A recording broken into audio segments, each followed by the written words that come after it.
What's going on, everyone? This is Kevin here, coming at you with my hands-on and first impressions video of the Samsung Galaxy A03.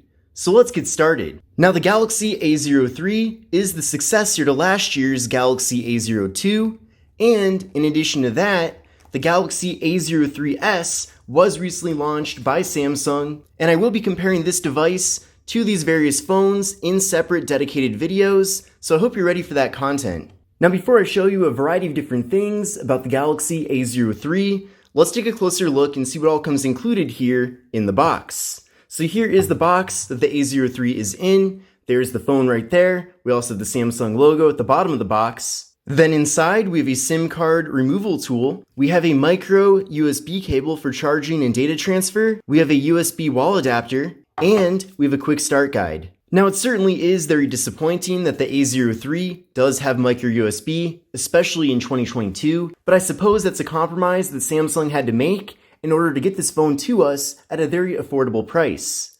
Now, speaking of that, to see the most up-to-date pricing and availability for this phone, definitely take a look at the various links in the video description, as I'm sure that will change as time goes on. Now, while having micro USB is a disappointment here with this phone, there are many other aspects to it that do make this a pretty decent device. The first thing that I find very impressive is the display. So with the Samsung Galaxy A03, we have a 6.5-inch PLS IPS LCD display. This display is 720p, but it does look really bright and clear. It has a PPI of 270, a 20:9 aspect ratio, so a more narrow but taller form factor, and it has an 81.8% screen-to-body ratio. So we do have a water drop notch up top here, and then towards the bottom part of the phone, we do have a thicker bottom bezel. But in general, for a very affordable, budget-centric smartphone like this one, I definitely think that the design of it is really pretty good. Now, having a large display in a smartphone, such as this one, especially comes in handy for content consumption, as doing things like watching videos, for example, is great on such a large canvas. Now up top here, we do have a 5-megapixel front-facing camera, and stay tuned for my full review of this device, as I'll be showing you a variety of different photo and video samples from it. Now, the Galaxy A03 is available in 2 different storage configurations. You can get this in either 32 or 64 gigabytes of storage, and this phone also offers microSD card expansion.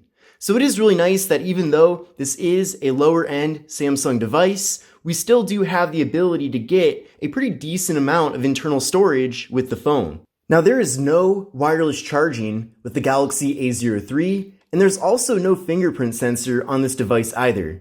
So that's certainly a downside to going with the A03 compared to other A-series phones from Samsung, as having a fingerprint sensor is really convenient.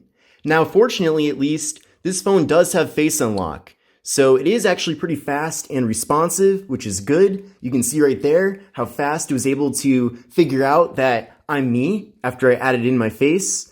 So that works out really well, which is great. But again, I do wish that we did get a fingerprint sensor here with the phone, as I feel like that doesn't add too much to the cost of the device, but at the same time, it is super convenient. Now on the back of the device, we do have a dual camera setup.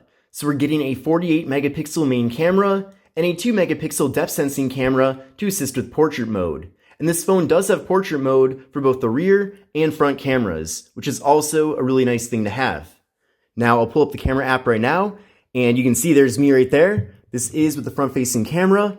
This is also with the group selfie option, so it does kind of crop things out a bit. But then from here, we can switch over to take a normal selfie, or if you want to, you can take a portrait selfie, which will blur out the background. We can then flip around to the rear camera and do the same thing here, so we get those nice blurred out backgrounds, or we can also just take standard photos as well. Now, considering that this is one of the lowest end devices in Samsung's A-series, there really aren't too many different features when it comes to the various cameras, but if you go over to the More tab, we do at least have some options, such as Pro Mode, Panorama, Food, Night, and Hyperlapse. Now with the Samsung Galaxy A03, we're getting either 3 or 4 gigabytes of RAM, depending on which version of the phone you end up going for. Now this one is the 4 gigabyte of RAM model. Now the processor that we're getting here with the phone is the Unisoc UMS 9230, and I did run a benchmark test using Geekbench 5, and I'll show you the scores I got from that test.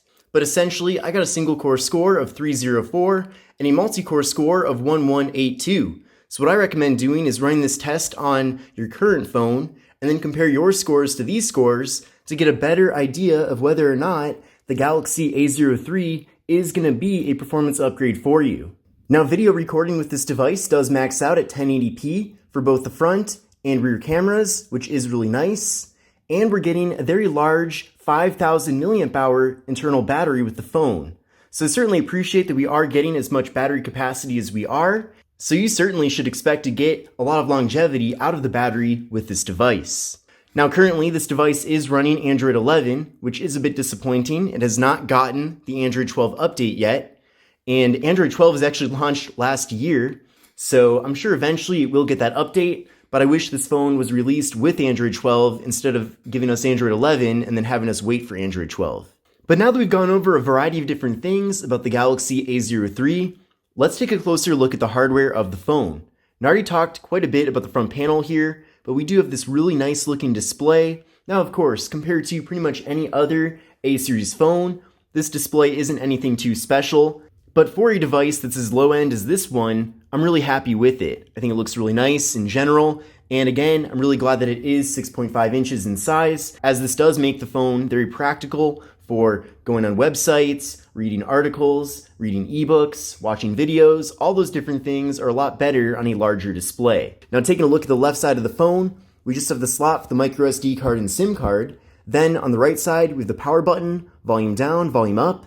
Then up top here, we have the noise canceling microphone. Then on the bottom of the phone, we have the 3.5mm headphone jack, microphone, micro USB port for charging and data transfer, and we have the speaker.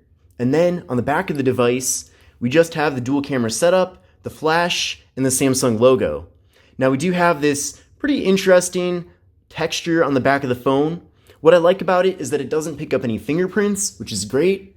And at the same time, I think it looks kind of cool. But this concludes my hands-on and first impressions video of the Samsung Galaxy A03.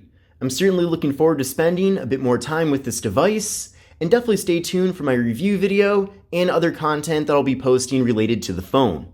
But if you like this video, give it a thumbs up. Definitely let me know your thoughts about this device. With that being said, this is Kevin here. This is the Samsung Galaxy A03, and I will see you in the next video. Take care and have a great rest of your day.